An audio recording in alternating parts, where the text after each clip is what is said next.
All right, ladies and gentlemen, welcome to the W on our Body Transformation podcast. In today's podcast/video, I'm going to be covering my results after 5.5 weeks of being on testosterone replacement therapy, along with what's been happening this week. Well, I went to a Chinese organic and natural food expo, and also like my experience with megadosing retatrutide instead of microdosing it, and how's life basically being on TRT, because I got my blood work back. I've gotten my I also like feel the effects of it, and what have I been doing, etc, etc, etc. But before we just get started, I just want to give the disclaimer that everything covered on this channel is solely for educational and entertainment purposes only.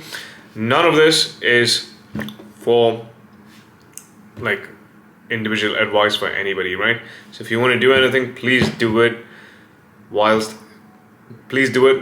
before, like, do whatever you want to do at your own risk. And if you want to do something, please consult your physician, a professional, a doctor before you do anything. So yeah. And before we just get started, feel free to like, subscribe, drop a comment for the algorithm below, because it really helps me get to more people out there and help more people. So yeah, let's get started. Now, what am I doing basically on TRT, right? As I mentioned in the previous few videos, I was 150 milligrams. I'm on 150 milligrams of testosterone enanthate. Now, testosterone enanthate is what is it? It's an ester which has a half-life of something like anywhere between 8 to 9 days. So let's probably say if you take 150 milligrams of testosterone enanthate at the start of the week, 9 days later, something like 75 milligrams is going to be lingering around in your body, right? I might be wrong on this. Well, there are different forms of esters, right? There's testosterone undecanate, don't really know how to pronounce it, testosterone propionate, testosterone cypionate, testosterone, yeah. So there are different types of esters basically. Each ester has a different half-life, right? It mainly comes down to compliance purposes, and different esters also suit different people differently, right? Now, the way I did a lot of research before I just got started. I was like really scared, and I was like, I'm going to take the least to get the most, but I went to the higher end of the TRT dose, and for my body weight, it's more of like sports TRT, which is a bit more about the clinical reference range. The clinical reference range for testosterone replacement therapy is anywhere between 50 milligrams per week to 100 to 110 milligrams per week, and I went up to 150 milligrams per week, right? And I was scared, because if I probably supplement exogenous testosterone from outside and shut down my endogenous testosterone, right, and push it up to slightly, like push it beyond the top of the reference range, I'm going to get some aromatization effects, which is the conversion of testosterone to estrogen, and estrogenic side effects like man boobs, mood swings, all the feminine traits, right? I don't want to dwell into, but think about the cliche female stereotype, right? Crying when Titanic happens, acting on their emotions and feelings instead of being logical. Sorry if anybody's gonna get offended, right? I'm just gonna be myself on my channel. So yeah, I mean, so I was like really scared. And then the second thing is testosterone also gets converted to DHT, dihydrotestosterone, which is another androgen which binds to the receptor a bit like far more potently compared to testosterone, right? Don't quote me on this, the approximate strength of DHT versus testosterone is something like 4 times more, right? So let's say DHT binds to the hair follicles on the scalp, and for those people who are prone to balding, genetically the hair follicle is going to fall off basically, right?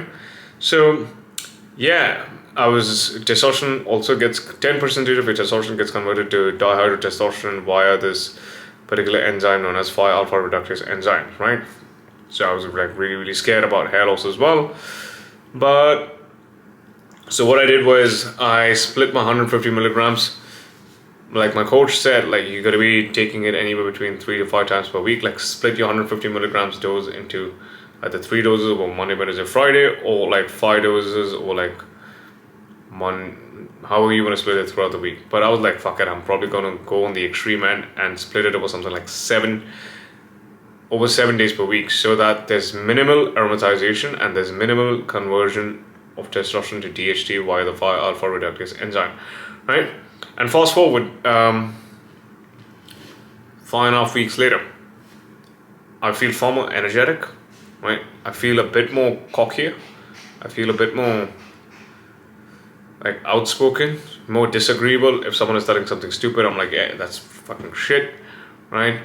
The strength in the gym it's slowly and steadily going up.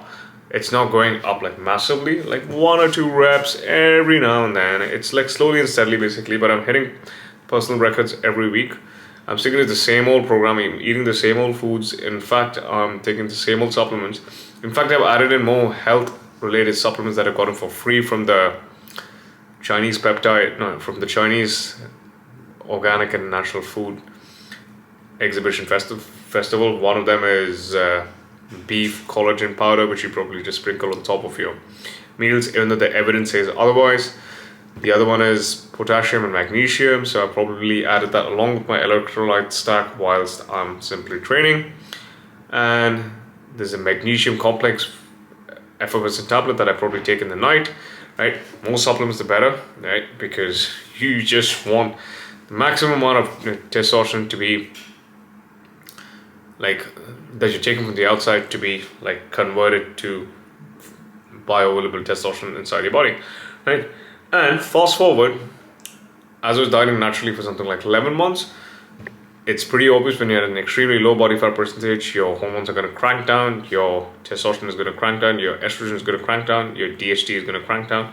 So last year when I was phasing out of a diet and when I accumulated some body fat, my testosterone was 743 nanograms per deciliter, which was on slightly top of the reference, towards the higher end of the reference range for someone who is natural. Now, this year I started my diet in January, and then I've been dieting naturally for something like 11 months. Well, from September onwards, well, October to be precise, I started taking reta diet. But that's not an androgen, but that's a peptide that just facilitates with appetite suppression, but it doesn't really do much. So yeah, you might want to call that natural, you might want to not call that natural, but I've been natural like for almost a decade. But anyways, after like being extremely lean at something like 5 to 6% body fat, images above on the side wherever you want to see, right?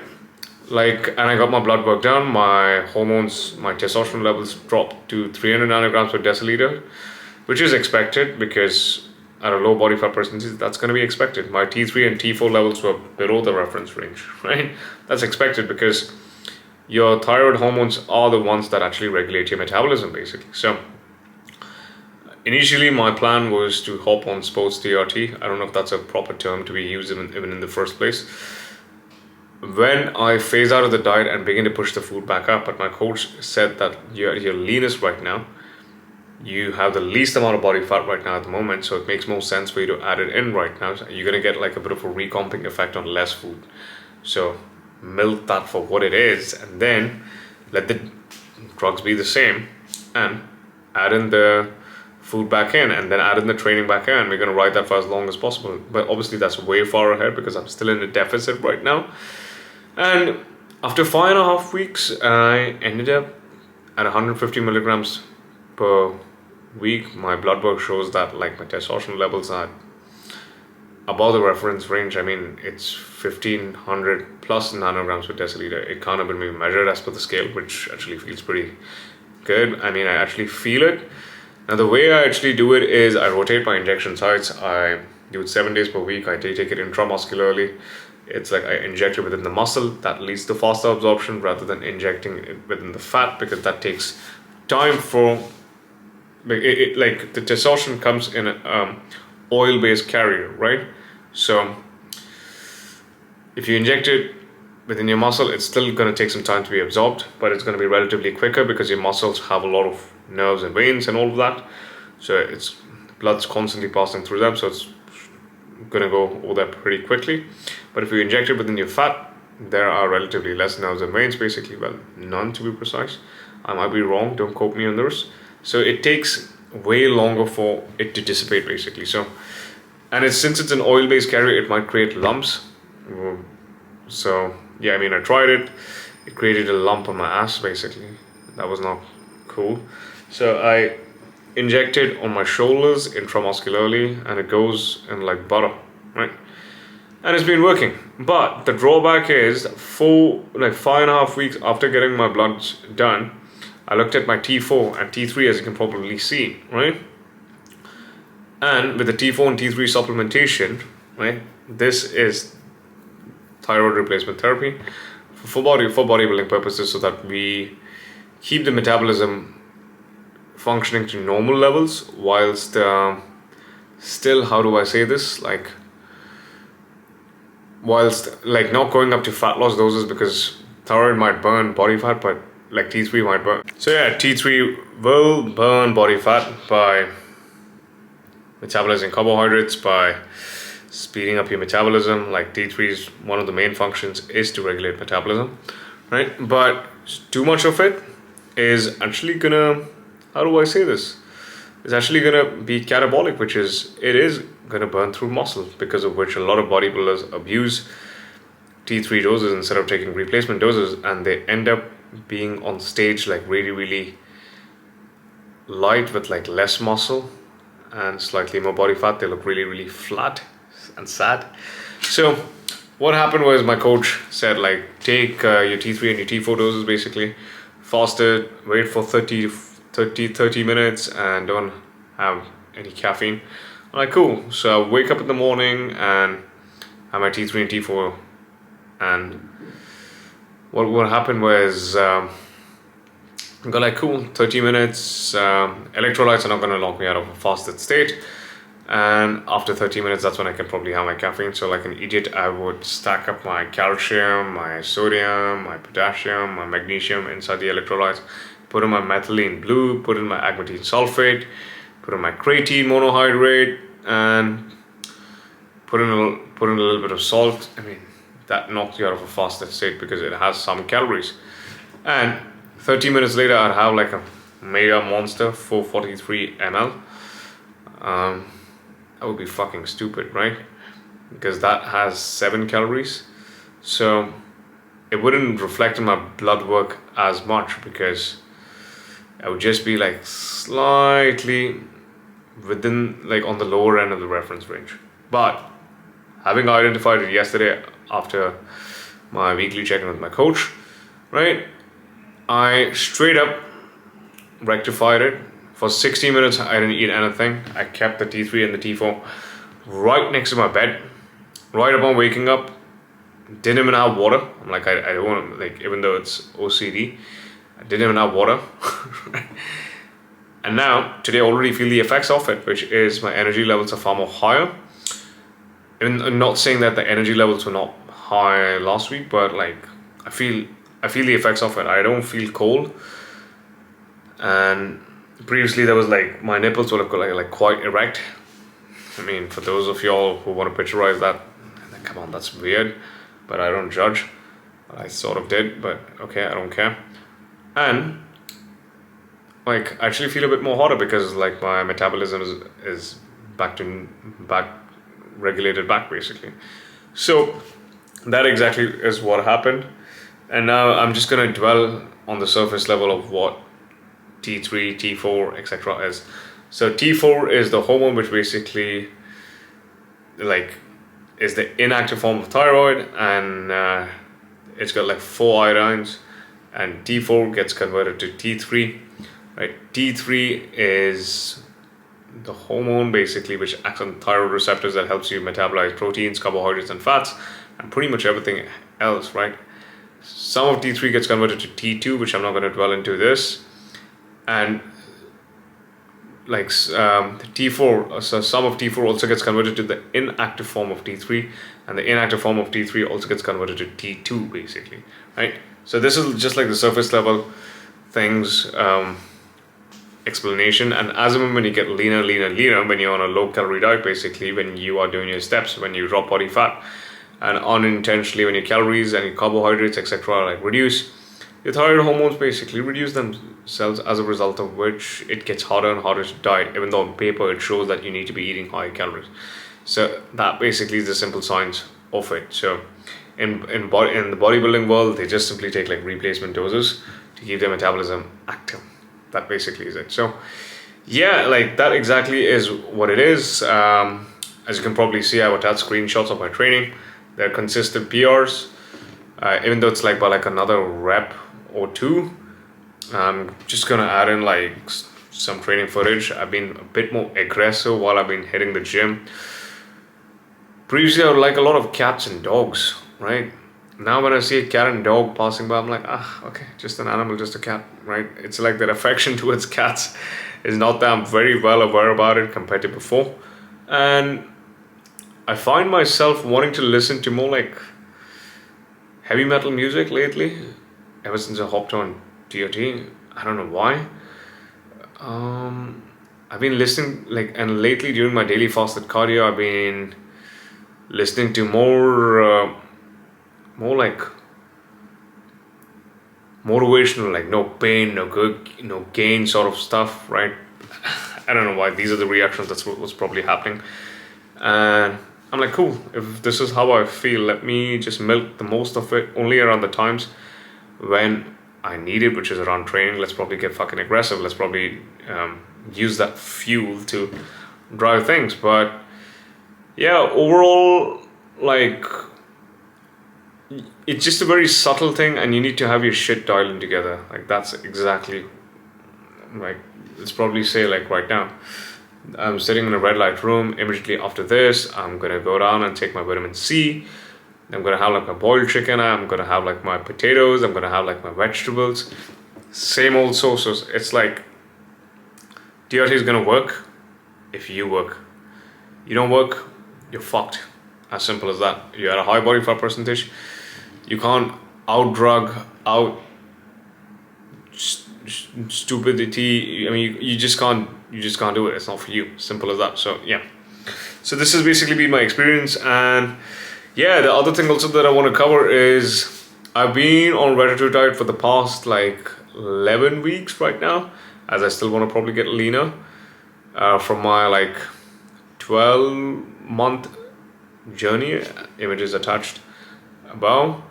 And yeah, the appetite is there, but I'm taking the lowest possible dose. So my previous peptide vial was 15 milligrams, and that lasted me 10 weeks. Now, the thing about peptides is they begin to degenerate and the peptide bonds break, and approximately only 70% of it is effective.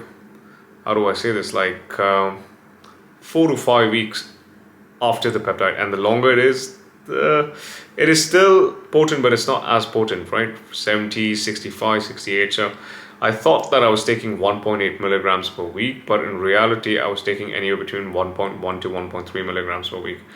And then I ordered some peptides from gray area peptide websites from China, and I wanted to test it on myself. I mean, they showed me Yanoshik's testing certificates, but I wanted to test it on myself, and the best way to test it on myself was to take a big bolus dose instead of microdosing it, as I mentioned previously before. That was microdosing, and I split my weekly dose into 7 days per week. The best way to test it was slightly compress your microdoses into one big bolus dose at the start of the week, and take it slightly higher than what you're taking. But I didn't choose to take it slightly higher than what I was taking. I did the calculation. I thought that I was taking 1.8 milligrams on my previous peptide vial, but it degenerated basically. So in reality, I was taking 1.1 to 1.3 milligrams. So yesterday, I went and injected 1.2 milligrams. No, not yesterday. On Monday, at the start of the week, I injected 1.2 milligrams. And yeah, it's all good. I mean, I still feel full, right? At like less than the clinical dosage. In the clinical trials, they start their patients at literally 2 milligrams per week, and they titrate it up to 5, 7.5, and 10. Don't quote me in the exact figures. So it's all good. And a few of my friends did try it as well, and they were like, yeah, yeah, it's legit basically. So what are the side effects of me facing the big bolus dose? Well, none to be precise, because my body's used to it. And yeah, like I feel like when I do come off it, it's going to be absolutely fine, because I'm going to taper it down strategically with like 0.25 to 0.5 milligrams per week. And I've just got the raw ingredients, which are the boring basic habits, right in check. I've been doing my daily fasted cardio not over 5 times per week right now, 7 times per week, even though my coach has told me, like, you just got to do it. You just got to do cardio 120 minutes per week. But I try to over-optimize everything. I track my training. I take health-related supplements like glutathione, green tea extract, multivitamin, zinc, magnesium, shilajit, over-the-counter supplements like tadalafil, etc. Like, I literally am very meticulous. So I eat whole foods, not cheated in my diet. Well, once or twice I had like a bit of a chocolate, and I train 5 days per week. I get like 7 to 9 hours of rest, and that basically is it. So yeah, that's basically been my experience. And yeah, people, if you found this useful, feel free to like, subscribe, and drop a comment for the algorithm below, and let me know what else you'd like me to cover in the next few videos. And if you got any questions, feel free to post them below. And if you're interested in coaching, or if you want to book in a consultation call with me where you'd like to receive customized advice, then fill in the application form below. Feel free to follow me on my Instagram, links, all of that are below, and have a nice one.